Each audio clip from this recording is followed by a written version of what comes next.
You have asked us to talk about the economic crisis and ways to promote, to resuscitate convergence in Europe.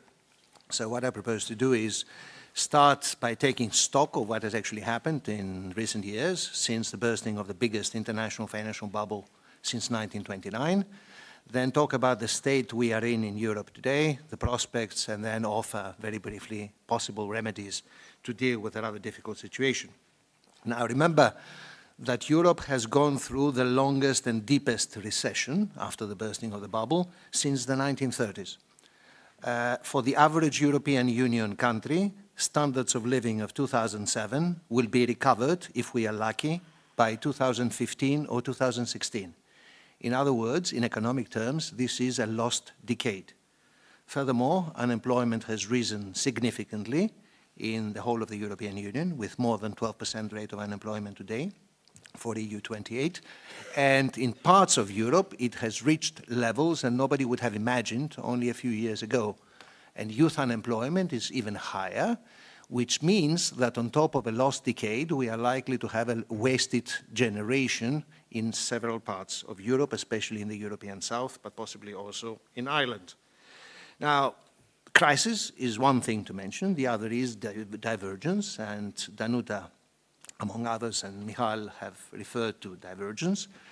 Divergence has increased, so the process of the famous convergence machine of European integration has gone into reverse gear since 2007. This divergence, of course, has to do with the fact that countries of the European periphery had thought that by joining the European Monetary Union, they would join an area of prosperity based on borrowed money. In other words, they thought they were joining a party, and it took them several years to discover that this was not the case. But this is one part of the truth. The other part of the truth is, of course, that the crisis in the euro area is not only a collection of Greek crisis, Italian crisis, Portuguese crisis, Spanish crisis, Irish crisis, but there's also a systemic crisis of the euro area as a whole, which some of the creditor countries took them a very long time to realize and even more to accept and recognize in public. So there is divergence inside the European Union. To put it bluntly, nowadays, or even in the last few years, economic crisis for a country like Germany or a country like Austria is something terrible, but mostly that happens to others. It doesn't happen here. And divergence inside the European Union has also led to divisions. Danuta has referred to division between creditor and debtor countries, between North and South. There is also the division that, again mentioned by her, between Euro countries and non-Euro countries. And there's a third division that I should add, and this is the division inside member countries of the European Union, for the very simple reason that inequalities have been growing even faster during the crisis, and this brings about a serious fragmentation inside the member countries of the European Union, in some countries much more than in others. Now, of course, much of the problem in dealing with the crisis in recent years has been to agree as to who pays the bill of adjustment to a post-crisis European Union. And this is a very difficult decision, a very difficult issue, because the bill actually carries a large number of figures, and the number is in fact increasing with time. Now, what we do know so far is that the balance sheet, in terms of the paying of the bill, is that the banks have been mostly saved. The burden of adjustment has fallen almost entirely on the deficit countries, while the creditor countries have taken a huge credit risk by bailing them out. So it's an interesting division of labor. Banks are saved, the debtors are having a huge burden of adjustment falling on them, and the creditors take the risk by bailing them out.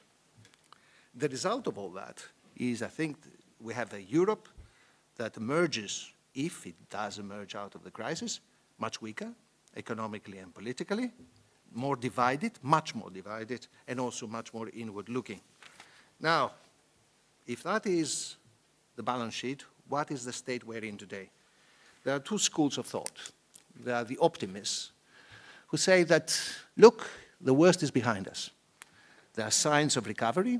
The signs are, in fact, getting stronger and stronger. Furthermore, financial markets flush with cash are seeing interest rates on government bonds, even of the periphery, going down substantially. And countries that have gone through painful adjustment programs in the European periphery are coming to an end. So, you know, we asked for structural reform. We've asked for fiscal consolidation. We know that it's been painful, but now the results are there. We are delivering the goods. So the worst is over, and we can look forward with more hope for the future, to the future. That is the more optimistic scenario. The less optimistic scenario, or perhaps more sanguine approach to things, is that people remember that Europe is now courting with deflation. The average rate of inflation for the Eurozone is about 0.5%. You realize that with a 0.5% rate of inflation average for the Euro area, the burden of adjustment for the deficit countries becomes even more difficult, if not impossible, all right? Because it's a different thing to adjust when you have an average rate of inflation of 2%. It's a different thing to adjust when your average rate of inflation is 0. So that means that you have to go through a fairly long process of deflation at home, which makes also your public debt even more unserviceable and unsustainable than it would have been before. So deflation is one problem. Unemployment is very high and is likely to remain high in the foreseeable future. People have now discovered the term of jobless recovery. So if there is recovery, recovery is going to be fragile, it's going to be uneven, it's going to be very modest in the south, and recovery will not produce many jobs. So those countries will have to reconcile themselves with high rates of unemployment, and especially youth unemployment, for many years to come. Anti-systemic parties are on the rise in large parts of Europe. Not only anti-systemic parties, but extremist parties are also appearing more and more around Europe. And furthermore, banks remain undercapitalized and therefore have great difficulty in financing investment.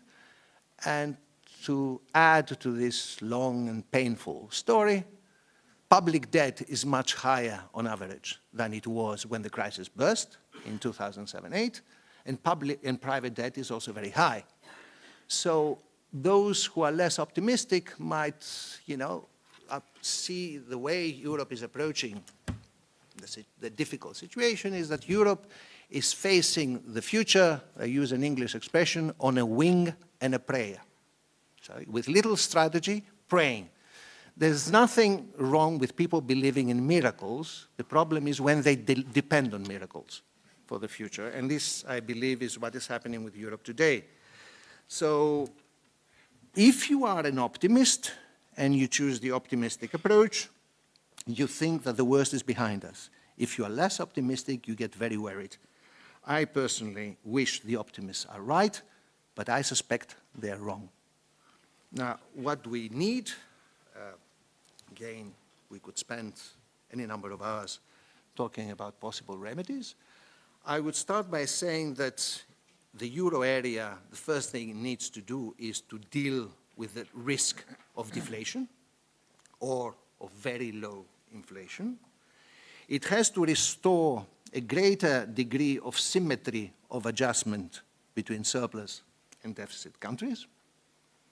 It needs to restore a balance between structural reform and fiscal consolidation, which are indeed necessary in the whole of Europe, and in some countries like mine, much more than others. But it needs also to restore a balance between fiscal consolidation and structural reform on the one hand, and growth measures on the other. And last but not least, it needs to deal with the credit crunch in very big parts of Europe. If we don't deal with the credit crunch, you are not going to have investment, and if you are not going to have investment, you are not going to have growth. Now, in the paper or book that Michal referred to early, that I just published, it's called The Unhappy State of the Union, Europe Needs a New Grand Bargain. I argue, among other things, that at present, the way it stands, Euro governance is neither effective nor legitimate, and that Europe finds itself in an equilibrium of terror. What do I mean by an equilibrium of terror? is that the creditor countries are unhappy because they have to bail out their brethren whom they think do not deserve to be saved. The debtor countries are very unhappy because they see the European Union as the policeman of an austerity imposed of them with huge consequences, economic, political, and social. And the non-Euro countries are unhappy because they see that the European integration is becoming essentially a Eurocentric thing, and they are out of it. And the only thing that keeps us all together, I believe, and it's interesting because if you look at recent opinion polls in the European Union, you will find that support for European integration has declined to historically low levels. It's very low everywhere, while support for the euro remains high, especially in the European periphery, which is interesting. And what is the answer to that? I have a very simple explanation for it. It is not love for the euro, but it is fear of the alternative. Most Europeans, and especially the people in the European South, are terrified of what may happen if they get out of the euro. But this equilibrium of terror is not something that can keep a marriage together for terribly long. So I suspect that this equilibrium is both unstable and prone to accidents. And my conclusion is, although I don't think it's very likely to happen, is that Europe, in fact, needs to change a game changer. And a game changer involves two things. First of all, it needs a new Euro treaty that will introduce a greater balance of power, a different balance of power between member countries and the European Union. So you need, on top of constraints imposed on member countries which are necessary, you need also an executive with a discretionary power at the European level to manage a currency union. Remember that Tommaso Padoa-Schioppa talked many years back that the basic contradiction in the euro area is that we are trying to establish a currency without a state. And this has no historical precedent. At some stage, we have to face the consequences. So we either adopt some kind of a state or we forget the currency. So my argument is that you need a new Euro treaty, and this will also imply a two-speed European integration. A two-speed European integration would also make further enlargement easier in the future. Thank you.